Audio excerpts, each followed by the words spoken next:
What's up, everybody? Welcome to Live Love Legendary Creatures podcast here on the Old Cranky Man Collectibles YouTube channel. My name is Blake, and I am here with my friends Cam and Stefan. What's up, dudes? Hello, Blake. Hello, sir. How's it going? It's a beautiful night here in Urbandale, Iowa. I'm hot. It is warm in here. It is a touch muggo. I feel like I always say that. Yeah. Well, you don't like to run your AC. It's on right now, but I'm trapped in my bedroom. Yeah. It's Get that fan going, baby. It is, but it doesn't make a difference. You want to remind our viewers? If you haven't done so already, please subscribe to the channel. Make sure you turn notifications on so that we get to annoy you every time we upload a video. And with that out of the way, let's talk about Commander. So we played some Commander this week. I brought in our friend Jeremiah. With Jeremiah. Let's not forget about him. He was super sad that last time we did this, we didn't talk about his deck. So first of all, Jeremiah is great. Love that Super guy. Nice guy. Like Salt this, of the earth. like this. Truly, he played. What did he even play? Minsk, Timeless Hero. Minsk Timeless Hero. The Naya Minsk, and it's like, so he had, what is that card called? Nahiri's Resolve. Yeah. It's like a 5 mana enchantment, takes your creatures out of play at the end of the turn. At the beginning of your upkeep, they come back. He flickered a Kogla with that like 7 times, and then like getting towards the mid game, there was a Dockside Extortionist going in and out of there too. It didn't matter what we were on. He blew us out. It didn't matter. Well, who won the game? It was Jeremiah. Did Jeremiah win? Yeah, because I killed you with a fireball. Yeah. I believe Jeremiah killed Cam and you killed me. Yes. So and rightly so. it was like we were all playing red decks. It was good. I was playing mono red, Stefan was playing Boros, and Cam and Jeremiah were playing Naya. I love that we have this brand where like Blake is normally on a monocolored deck, Cam and Jeremiah tend to be like on a 3-color deck, and I'm just like, no, two is plenty. I mean, I've been on monocolor decks now. Well, I mean, I don't want to say that like it's a whole thing, but my last deck, my other deck is Skrelv. That's the other deck I'm maining right now, which is obviously also a monocolor deck. So yes, the games that we've been playing most recently, I have been playing a monocolor deck, and you always play a 2-color deck. So I believe in it. I like to embrace my shortcomings. So speaking of Dockside Extortionist, oh yeah, there was some discourse going on in the Magic community this week where I believe it was Pleasant Kenobi that started this thing out. He was like, "What's worse if not banned, Primeval Titan or Dockside Extortionist?" Mm-hmm. What do you think? Tell me what you think. Lay it on me. What if both bad? I think that in higher powered decks, like decks that really seek to take advantage of these cards, Dockside is probably the more degenerate. Okay, hold on. 100%. Define higher powered. You mean CDH? Yeah, CDH or like decks that are looking to flicker cards and like really take full advantage of ETB effects. Okay, I can see that. So in CDH, you think Dockside is worse? At least like because it's 2 mana. Yeah, I can see that. You can. Well, it's also like sure, you can Titan and go find 2 lands, whatever the best land combination is that you can get at the time. But like a lot of the times, that's not even going to affect the board right away. And like Dockside, 2 mana is like it like always nets you mana, and then if you can like blink it or go off with it in one way or another, you just win. Yeah. Primeval Titan like almost never wins when it comes into play the first turn. Yeah. In casual games, I think that Prime Time is probably a little bit more tilting. Like right, where people are looking to abuse this sort of effect a little bit less. Yeah. And like if you're playing in a friendly game and you play a Prime Time and you're just like pulling lands out of your deck and getting to like going from 6 to 8 to 10 to 12, like everybody knows what direction the game is going, right? Your top decks are going to be more live because there's less lands in your deck and blah, blah, blah, blah, blah. it's probably not leading to like super fun or interesting play patterns. That being said, there's a lot of cards like that, right? Like, yeah, I mean, there's a ton of cards that can produce those sort of scenarios. Yeah.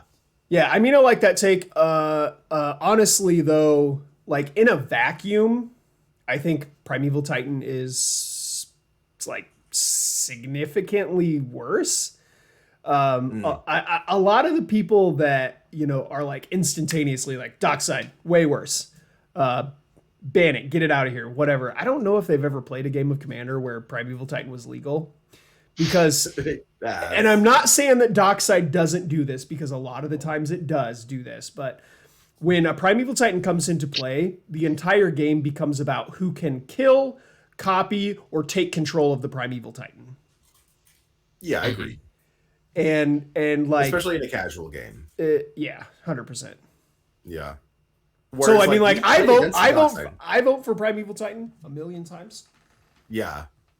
I think we played against a Dockside on Monday, and it wasn't the most degenerate thing happening. Well, that's what I'm saying is like, yeah, and you're totally right too about it being like more powerful at CEDH games where like these decks are kind of built to churn out cards and they can use that mana right away. Like Jeremiah was he had like 30 treasures in play when the game was over that he wasn't even using.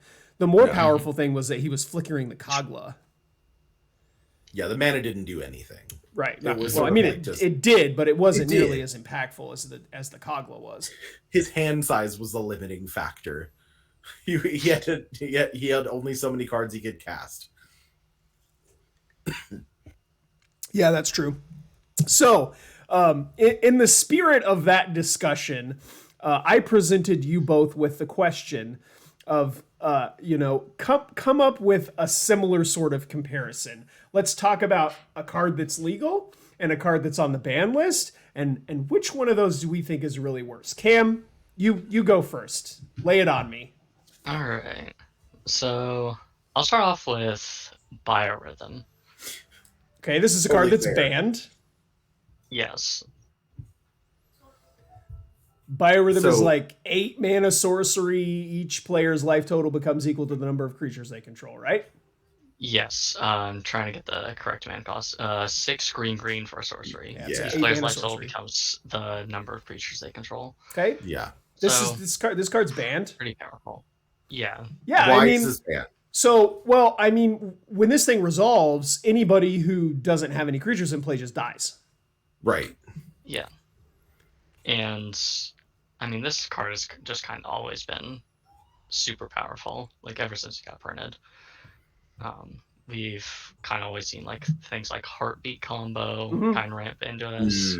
Yeah. And even more so because Commander has pretty much the entire card pool of Magic at its disposal. Right.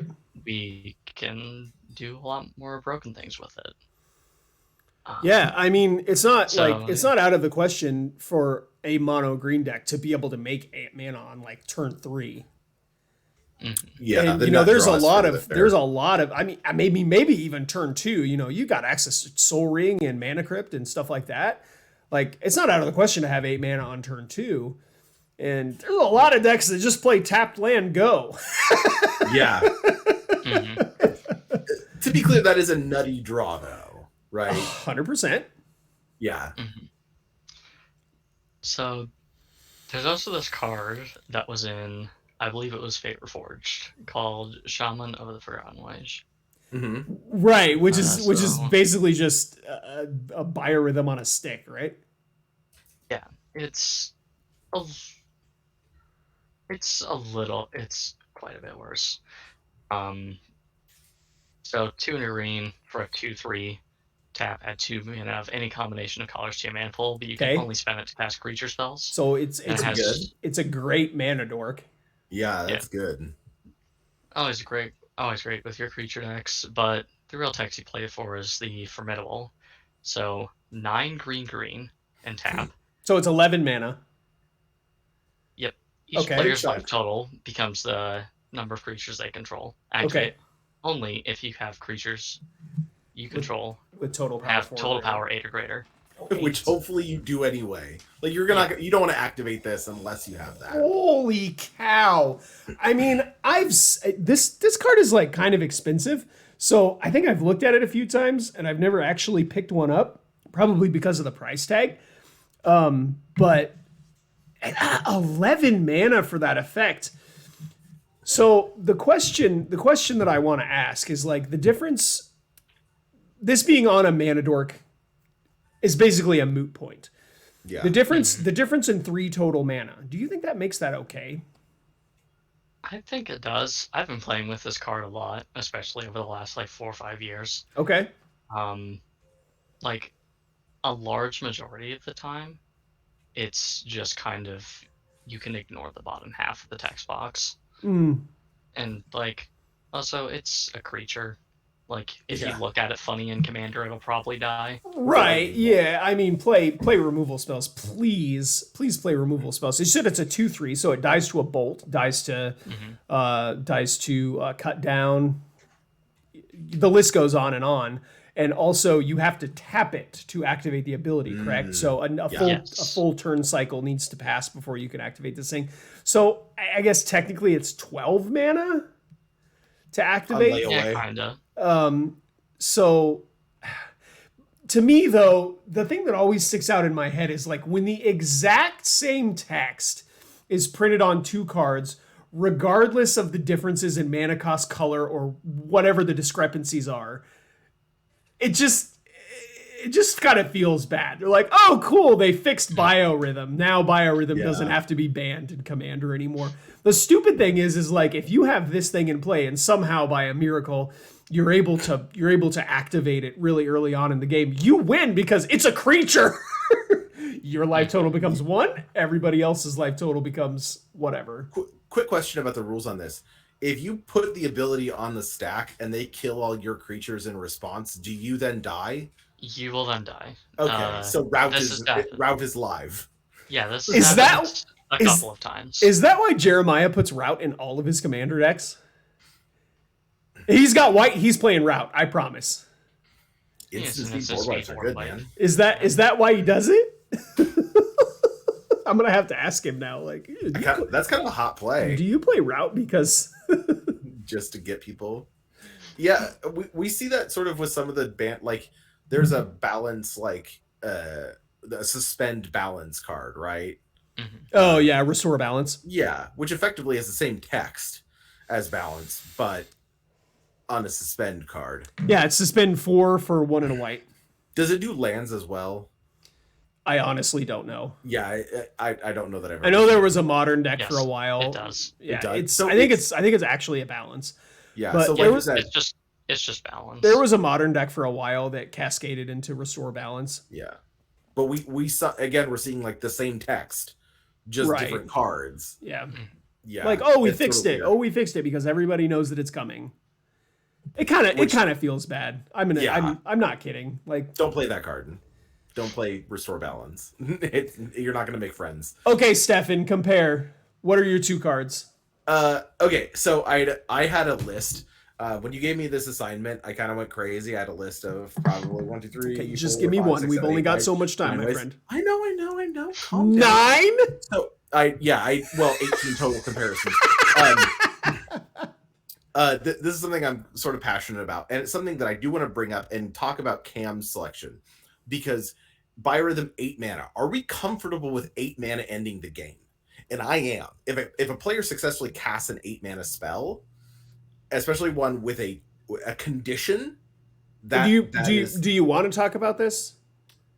Well, the card that I'm going to talk about is Coalition. No, I mean, do you want me to answer the question? Do you want me to discuss this? Okay, cool. Do you like that? So, I personally do not play to win the game.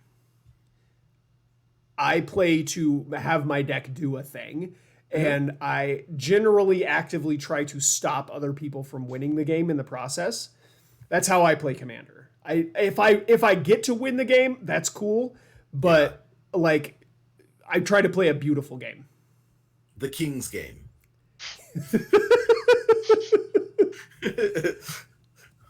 So that's kind of where I'm at. If I'm casting Biorhythm because it has the text "I win the game" on it, it doesn't feel good to me.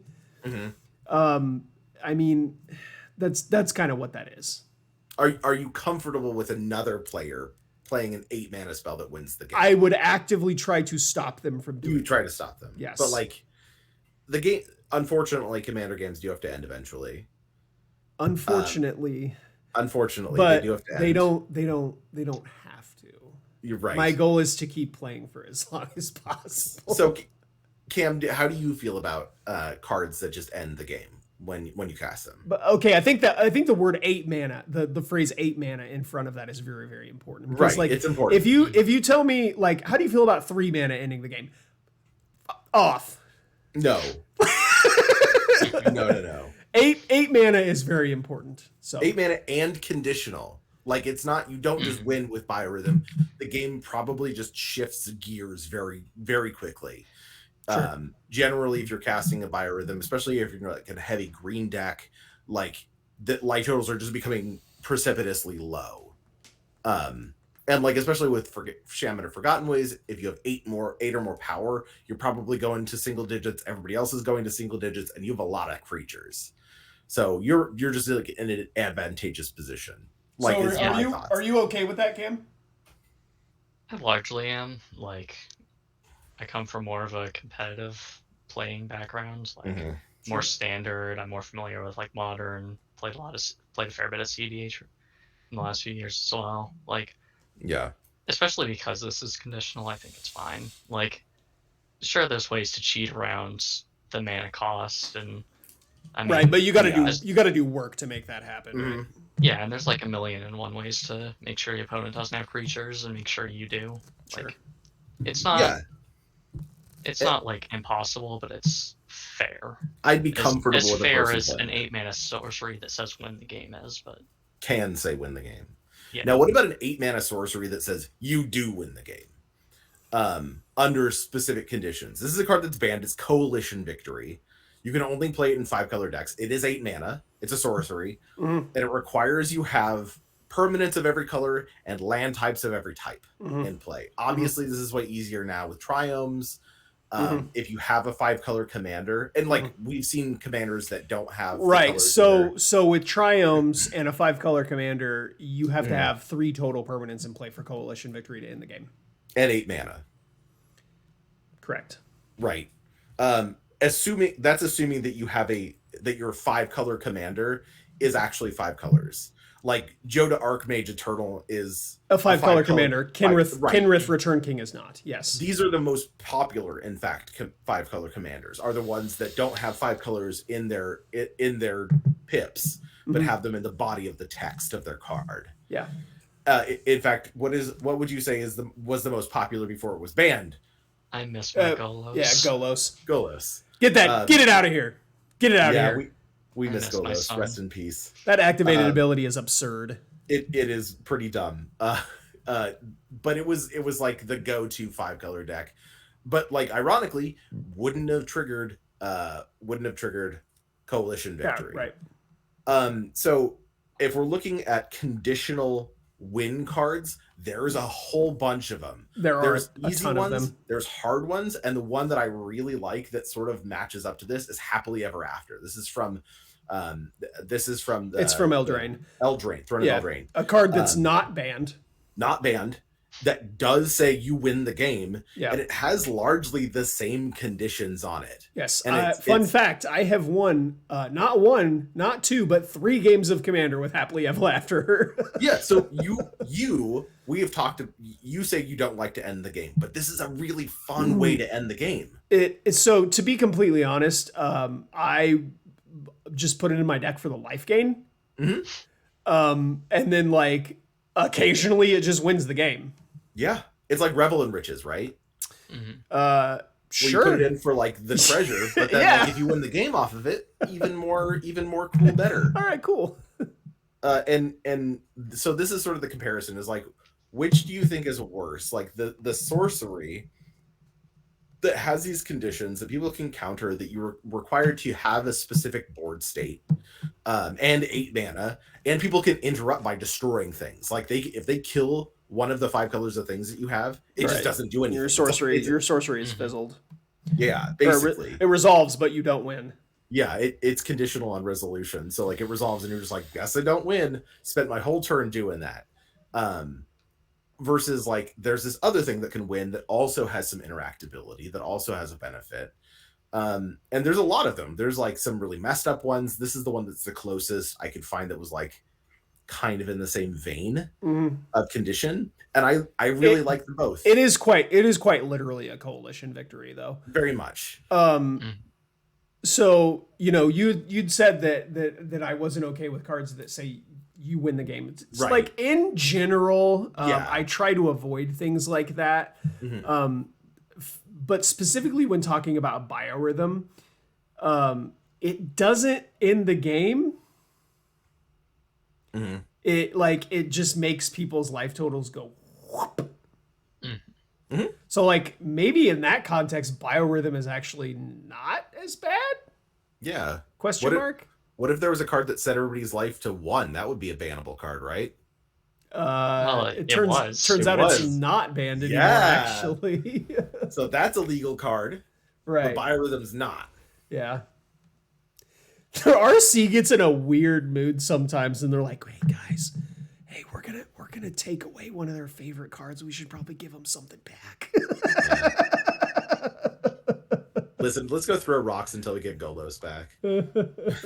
I believe it was when they took Hull Breacher away from us that they gave us Worldfire back. Yeah, it was when they banned Golos because they didn't. Oh, was it? Yeah. Into it. Okay. Fair enough. But granted, now my Boros, I have a pinger that untaps every upkeep. Deck can win more. Don't play that. That card's bad. I played against it in a modern and won every time. Rest in peace. Okay, so the cards that I want to talk about. First card, the ban card, Upheaval. Yeah, good card. So, is it? Completely fair, not broken at all. Yes. So, Upheaval is wild. I have been known to cast a Sunder in Commander from time to time. I like to put a copy of Sunder in my lands decks. Card's good. It's totally not okay that card is an instant. Oh, no. So Upheaval says, return all permanents to their controller's hands. Yeah. So want to know what's cool about that? If you have a whole bunch of mana rocks, whatever, you can float a whole bunch of mana. You can cast your 6 mana Upheaval, put everything back into your hand, and then you can cast it again. Yeah, and if you have any kind of lands that make additional mana, you can kind of replay them after tapping 4 mana. Not to go on too much of a tangent from Canlander, but this is a pretty popularly played card in like shop stack or like artifact based decks in Canlander. So like for that same reason, right? So you want to know what the stupidest part about this card is? That it's modern legal. If you don't win the game right away, you just had to start everybody over. Like, I'm okay if you Sunder if you Upheaval and then the game ends. But like if you Upheaval and play a land and pass, I'm like, yeah. Cam and I chose cards that end the game. You chose one that like it just grinds it to a halt 9 times out of 10. Yeah. It's a board wipe that is just the Stone Age wipe. 10 out of 10. 10 out of 10 ban this card. Was bad. Get it out of here. Some people. Funny that you mentioned Psychonic Rift because that card's legal. And it does the same thing. It doesn't bounce lands. I don't care. The number of times that a Cyclonic Rift has been cast and then they didn't win the game on the following turn. So I'm like, okay, cool. That's fun. Just replay everything. Yeah. Well, everybody has to replay everything. The stupid thing is they don't have to replay everything. Well, it just acts as a fog in that case. You're just like replaying everything for a turn. No, it doesn't. If they don't win, yeah, it just fogged you. Replay your cards. Listen, I don't mind discarding my cards. So the good thing about Cyclonic Rift is like I want these like powerful blue spell-based decks to exist. And like a Cyclonic Rift is a huge role player in that because it allows you to control the board at instant speed to a point where, like, you know, you don't have to worry about fighting off that one player that's trying to win. You can fight off everybody at the same time. But FFS, if you're going to cast a Cyclonic Rift, please try to end the game. Yeah. It should be 7 mana win the game, right? I mean, that is kind of the theme of today's episode. Yeah. Like... Game's got to end, baby. Yeah, that's sort of the downside of that first card, like the, what is it, Upheaval, is that there is, because it does it to you too, largely you're just resetting everything and everybody's like... Right, it's the same thing. So Upheaval, you float your mana. Yeah. You return everything to everybody's hand. Okay, then you play your stuff out again. Yeah. Okay, that's exactly what Cyclonic Rift does because it doesn't require you to play your stuff out again. Your stuff just stays in play. Yeah, and it doesn't let you float a bunch of mana, but also it doesn't return your stuff to your hand. So it's like net zero. It's the exact same effect, other than it doesn't bounce lands. What is it? What's the ban card that lets you untap all your non-land permanents when you cast a Paradox Engine? Yeah, that card is banned. Would be great with Upheaval. It sure is. Oh, yeah, it would be. So it still feels like Paradox Engine, not an okay card. Don't think that's a fair card to have in the format. But in your case, I like the example of like one just sort of ends the game, right? And the other just like can create some really poopy bad board states. No, I think that in general they both do the exact same thing. Yeah. Like Upheaval I think is significantly worse because it bounces lands. So like it does set your opponents back way further. But as far as your own board state is concerned, it does the exact same thing to you. Like return your lands to your hand, return your permanents to your hand, you can play everything out again. Blah, blah, blah, blah. And then still not win? Question mark? Yeah. And everybody's just kind of miserable in the meantime while they're resetting up and you're winning. Oh no. Yeah. It can be a little bit broken in some combo decks too, where you want to bounce all your stuff. But 100%. At that point, you already have to. I'd rather have that then. Right, like, but if you're gonna do it, please end the game. Yeah. And how much mana is it? Like 8? Upheaval? Upheaval is 6. It's only 6 mana? Yes, it's 4 blue. 4 blue. Guys, I think that card's good. That card's cracked. It was the backbone of Academy and Canlander for 15 years. Yep. It was also the backbone of Academy and Standard while it existed for 2 weeks. Yeah. Hey, now it lasted a little longer than 2 weeks. No, it didn't. It was not Memory Jar. It sure did not. 2 weeks. Memory Jar lasted 4 days. Tolarian Academy lasted 2 weeks. Was it 2 weeks? It felt like so much longer when it was 2 weeks. As a kid, I remember like it was just so bad for a while, and then things got better. Oh my goodness! Well, that was fun. Yeah, I love these kind of thought experiments of like, are these things kind of broken? Yeah, I don't know. Like, I know, like you're just playing for fun. I rip on the RC a lot, but in general, I think they do a good job. There's just like some nitpicky stuff that I could, We're just pointing out inconsistencies, if anything. Yeah. Like these cards are probably like fine, but would unbanning them make for a better format? No, I don't think so. And that's the problem. Yeah. Like we talk about it a lot in other formats where it's like, would it be okay to unban this card in Modern or Legacy? And maybe, but are you making a better format? So Cam, was it you said something the other day that I'd never heard quite put so eloquently. I think it was Cam that said it. He said, I don't even remember what it was now. Unbanning degenerate things or like reintroducing these degenerate decks back into the format doesn't make the format better. Yeah. Was that you that said that? I don't think it was me that said exactly that, but I've talked about, or the Canlander point system of like just kind of where the system is at right now, where like certain cards are like kind of appropriately pointed, and some cards may seem a little high but are fine.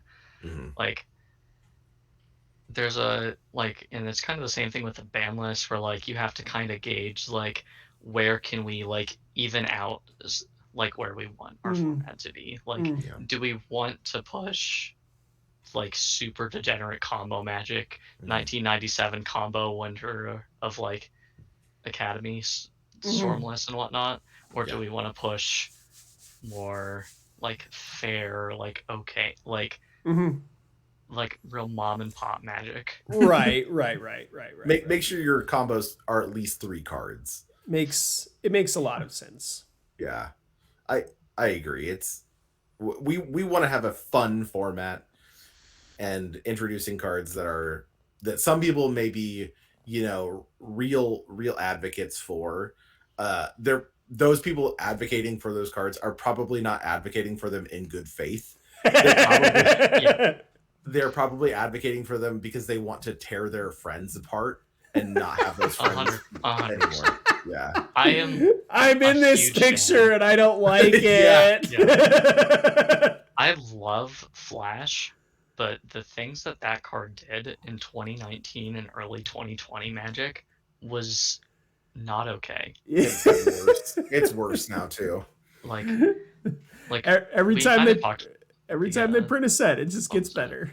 Yeah. Yeah, it was the birthing pod problem where like we have to design everything we print around this card now. Right. Yeah. And we've talked about unbanning that in Modern, and it's like, why? Like, would it be good? I don't know. Should we? No. Yeah, deck diversity probably wouldn't get much better. No. Or offer any interesting experiences. Yeah. The One Ring, on the other hand, well, we'll see. I almost played that card. That is a topic for another day, I think. Yeah. All right, guys. Thanks for listening to Live Love Legendary Creatures. If you haven't done so already, please subscribe to the channel. Make sure to turn notifications on so that we get to annoy you every time we upload a video. We'll definitely see you guys in the next one. Thanks, everybody. Bye. Bye.